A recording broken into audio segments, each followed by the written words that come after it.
We got something very, very, very special for you guys. Greg Miller and Shuhei Yoshida.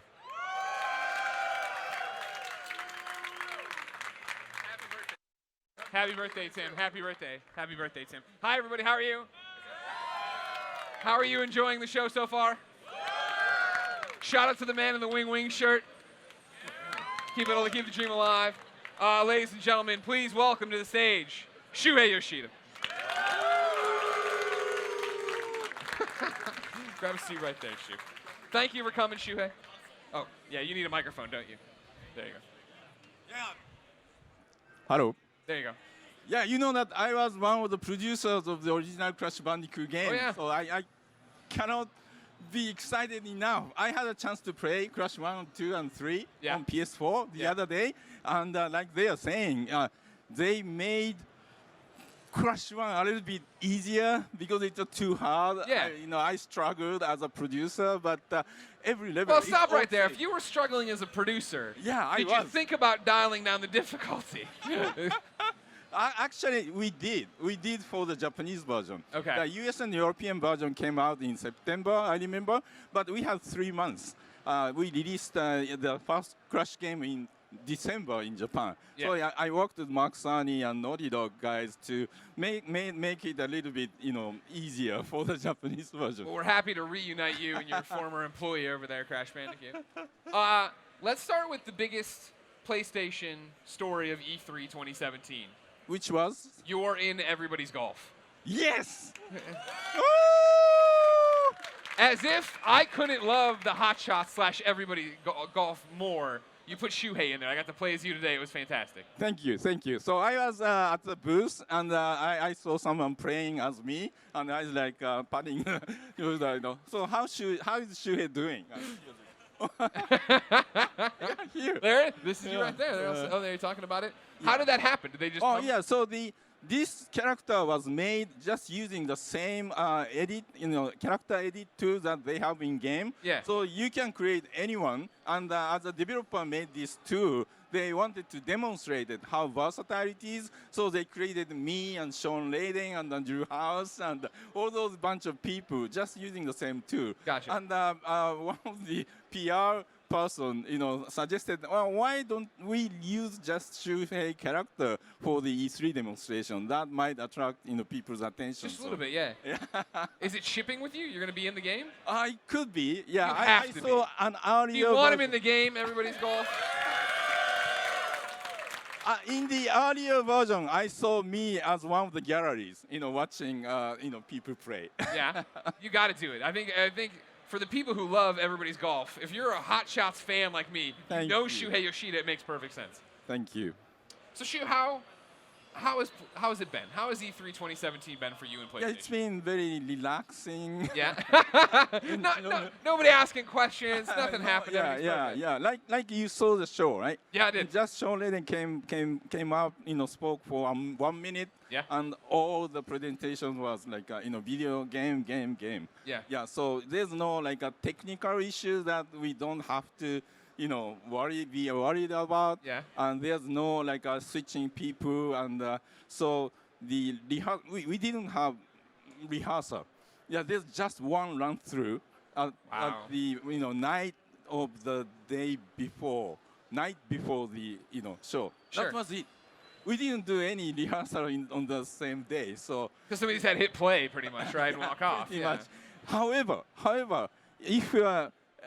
You are in the auditorium, right? No, I was watching from home. Oh, okay. Which that's kind of funny game. Did you notice there's a people coming down when there's a zombie freaker scene? Yeah, for Days Gone, yeah. And they moved. They are people. Yeah, you hired real people to hang like zombies. Yeah. An interesting scary. choice. So all those things, that water came down from the ceiling and became the display. It was so amazing to be inside. You guys nailed presentation. Last year with the orchestra, this year with, again, more live music, the water was amazing. Yes. So, how did you feel about your games lineup? Pretty good. Yeah? How did you feel about PlayStation's games lineup? Thank you. Yeah, so if you had noticed, we had to put many of our games coming out this year in the pre-show of E3 Media Showcase because we wanted to make the actual show within 1 hour. Games like Gran Turismo Sport, Everybody's Golf, NAC 2, and all the new Play Link. Yeah, I was gonna say the party game you were in. Yeah. All those things we have to show it before the show started. So if you have not noticed, we had another show, 1 hour show, we aired live right before the E3 press, media showcase, and it's on our YouTube channel. So please watch. There are lots of new information about Everybody's Golf and Gran Turismo and the Play Link and all these games. So found it interesting. No Patapon in there. Where's it's coming. It better come quick, all right? Yeah, The absolutely. local Roko's out. Good for them. Now give the people what they want, and they want Patapon. It's now playable from beginning to the end, awesome 4K graphics, and the team is making sure that so it's now in the final consultation stage with Japan studio because the original creators are still there to make sure that game is preserved the original feel and look. I'd be very offended, if it wasn't preserved, if it came out and it wasn't what I want. Yeah, you will tell us. I would let you know. Thank you. That and the golf game, you know that. These are like, you're talking about. This is my, a decade in the industry. Yeah. We're literally reliving like the 2007, 2000 PSP era that I love so much. 2007, 2008. So I'm stoked with what you're doing. But talking about Everybody's Golf, did you notice that this time around the developer was able to put 9 holes together in one Not break level. them up? Yeah. So you can walk to or use the card to move to any hole. You don't have to follow the in sequence. Oh, I didn't see that. Okay. And when you start a game, you are automatically matched up with other players, playing at the same time. So you just see other people wandering around while you are playing the golf, or you can watch other people play online. And you can clap or you can do some dancing. Sure, or of course. Other players. I expect you to be dancing for me when I'm playing golf. Yeah. So it's a very lively golf game. It's like an open world. Oh yeah, I can't wait to do it. I can't wait to get hands-on with it, or get like deep hands-on with it. Actually have it at home. Yep. So I think the only criticism I've seen of the PlayStation conference, right, was the fact that there was a lot of games from last year, and a lot of them didn't have like solid release dates. A lot of them were the Worldwide Studios games. You're in charge of these people. Yeah, you're at the top of the pyramid. Actually, that was really intentional. Yeah.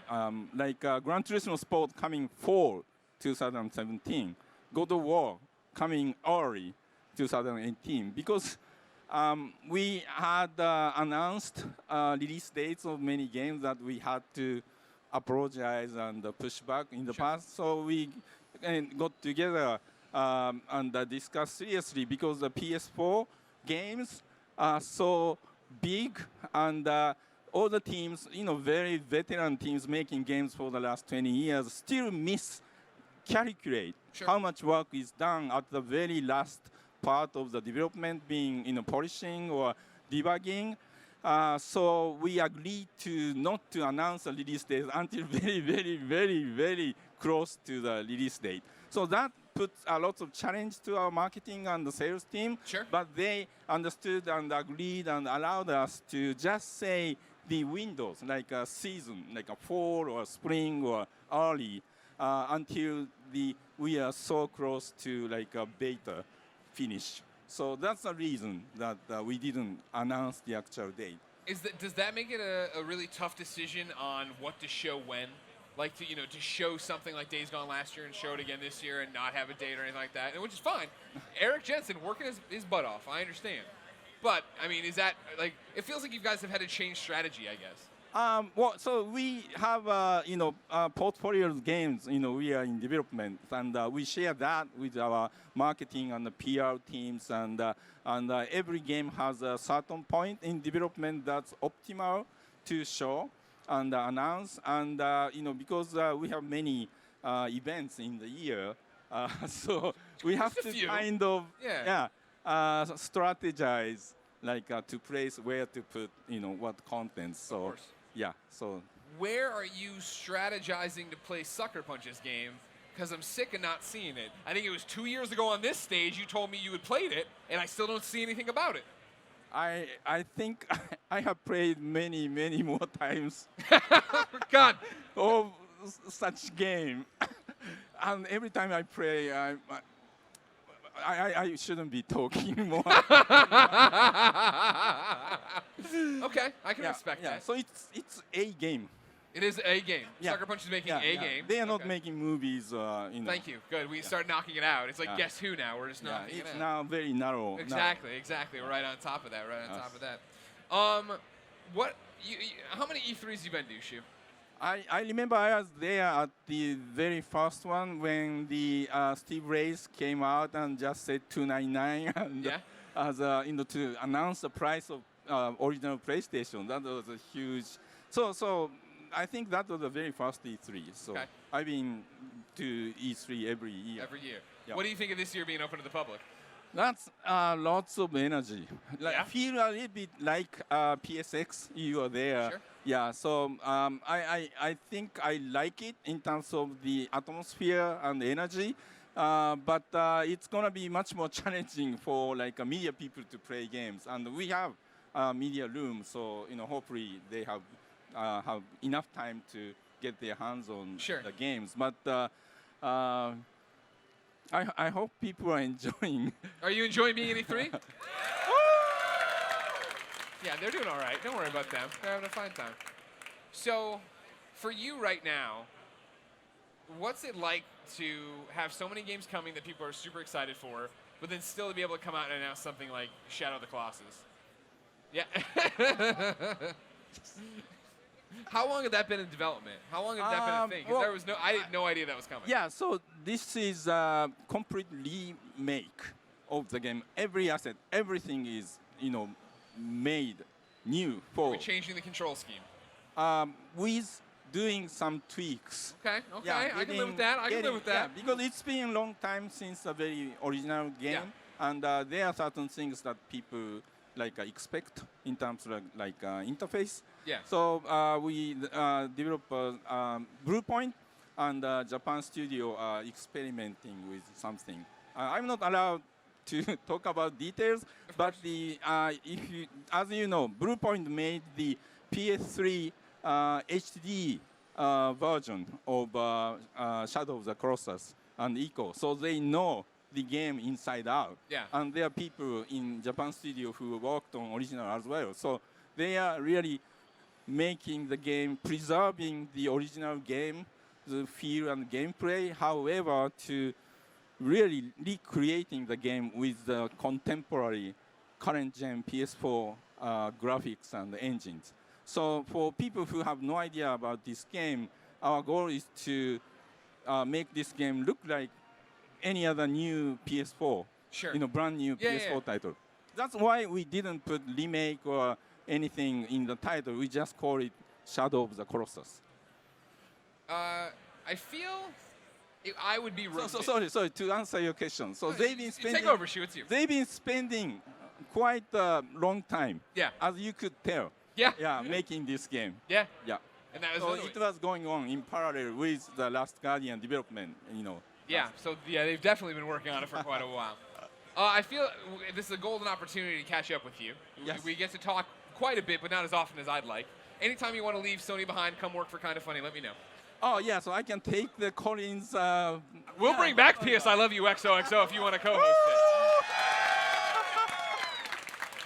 We can get Andrew Golfer back and Ryan Clements back. Sure, we have infinite money. The Patreons are doing really not as well as you think. No, my question for you would be, talk to me a little bit about PlayStation VR. I was so thrilled to see PlayStation VR up during the conference. You guys had the 5 games that I predicted. Good job. And thank you for doing the live stream of Moss. I watched it. Oh, yeah? You played through. And watching the game being played by a person and see the actual game screen and the person playing, that really is a good way to communicate what really is the experience of playing the game.